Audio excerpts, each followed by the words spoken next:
Assalamualaikum warahmatullahi wabarakatuh. Perkenalkan, saya Rizky Dwinda Lestari, NIM 2103043505 dari kelas 5 MGT 2 Rek B. Baik, di sini sebelum saya memasuki pemateri dari bab 9 sampai bab 15 untuk memenuhi persyaratan UAS, yaitu UAS tentang komunikasi digital bisnis. Alangkah baiknya saya akan memperkenalkan kampus saya, yaitu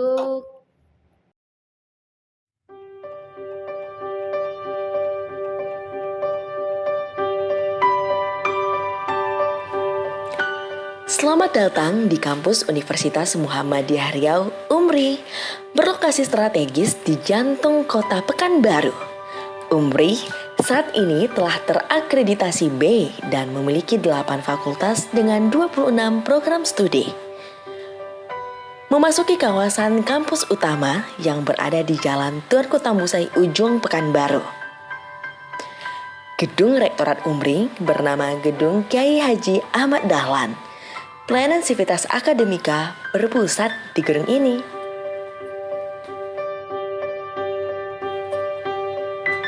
Ruang perpustakaan UMRI telah terakreditasi B dengan fasilitas memadai bagi segenap sivitas akademika. Di samping gedung rektorat, kita akan sampai di depan Masjid UMRI bernama Masjid Baitul Hikmah, yang merupakan salah satu pusat kegiatan keislaman di lingkungan kampus. Gedung Sultan Mansur. Di dalam gedung ini terdapat ruang kelas, laboratorium, dan ruang administrasi.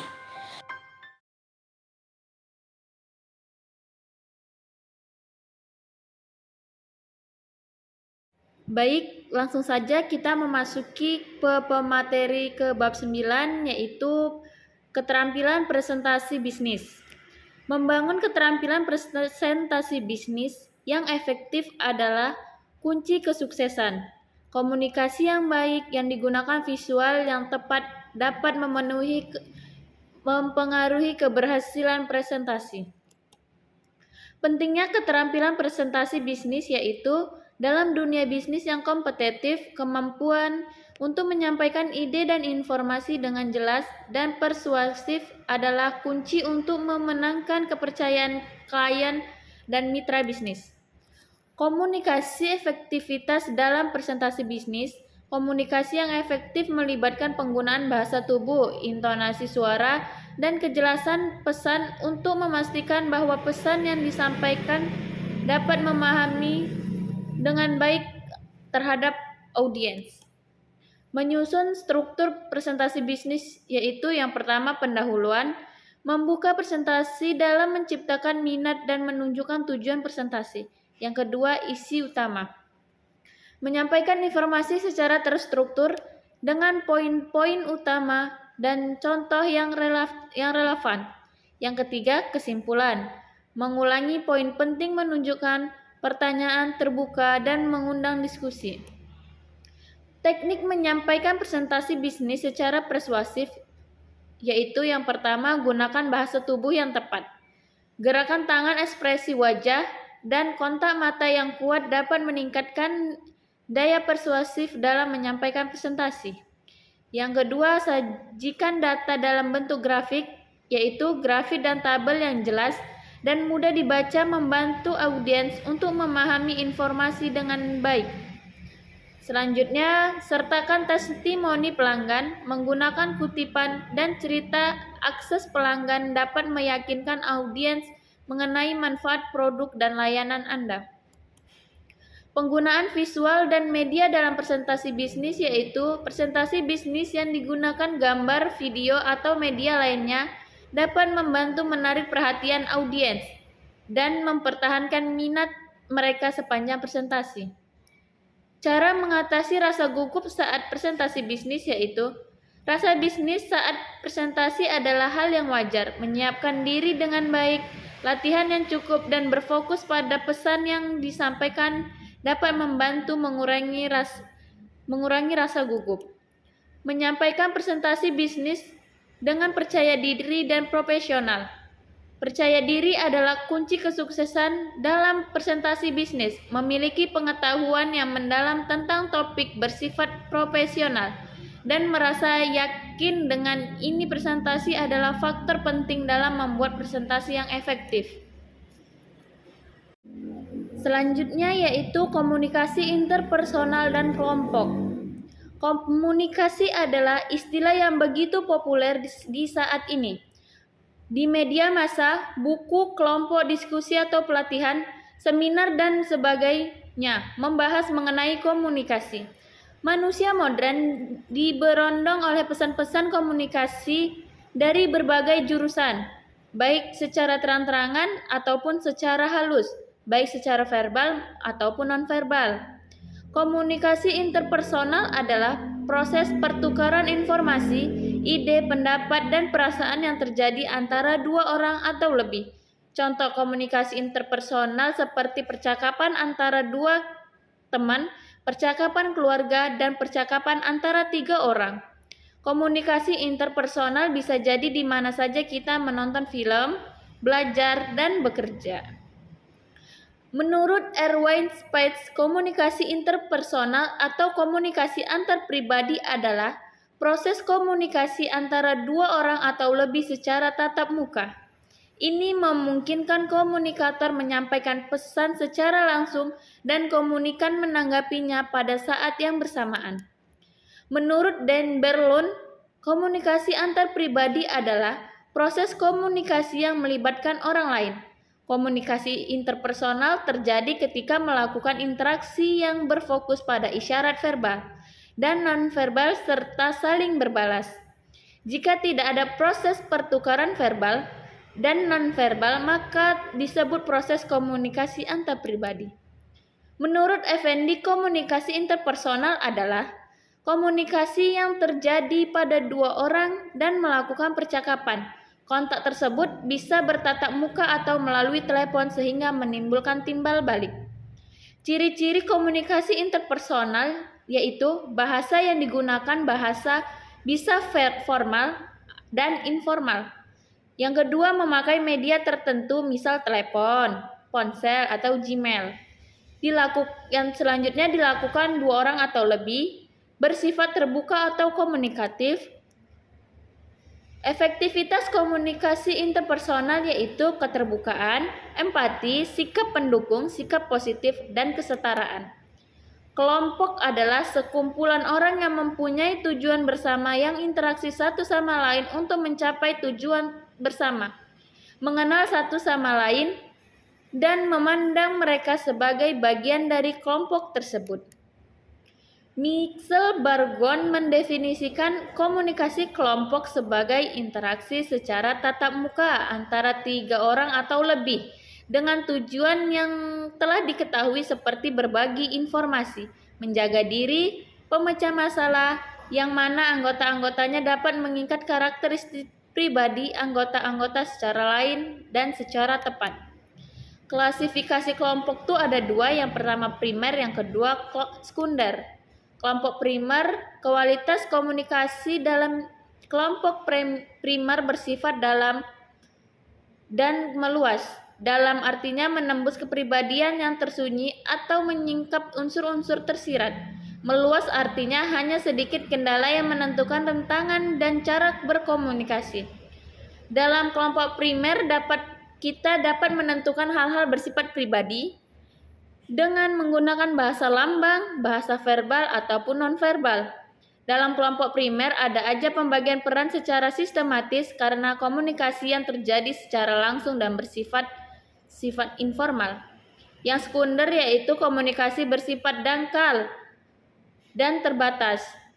Kebanyakan menggunakan komunikasi verbal dan jarang sekali melibatkan komunikasi nonverbal.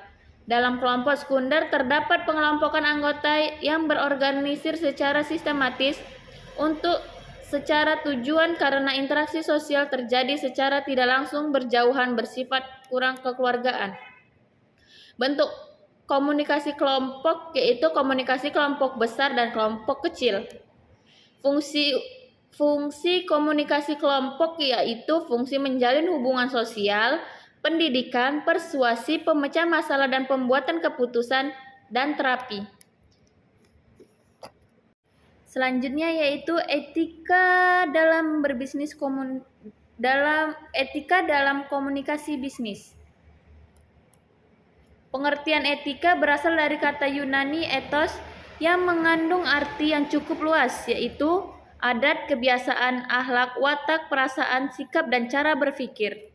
Etika merupakan suatu pemahaman mengenai tindakan yang benar dan salah. Etika memberikan panduan apakah suatu perilaku tertentu dapat digolongi perilaku bermoral atau tidaknya bermoral. Peran etika yaitu etika memberikan dorongan yang mengajak setiap individu guna bersikap yang kritis dan bersikap rasional dalam rangka mengambil keputusan berdasarkan kepada pendapat sendiri dan bisa untuk dipertanggungjawabkan secara baik. Etika mampu memberikan pengarahan kepada masyarakat guna berkembang menjadi sebuah masyarakat yang teratur, tertib, dan damai, serta sejahtera dengan mematuhi seperangkat norma yang berlaku guna mewujudkan kesejahteraan sosial dan ketertiban. Etik dan etis, istilah-istilah yang berhubungan dengan etika adalah etik, etis, normal. Etika sebagai ilmu akhlak yang membahas pola-pola aturan tentang nilai-nilai kesusilaan yang bisa lepas dari istilah etik, etis, dan norma. Tindakan untuk melakukan etika disebut sebagai tindakan etik, dan sifat tentang pelaksanaan etik tersebut sering diberi istilah dengan penyebutan bahwa tindakan etik yang bersifat etis.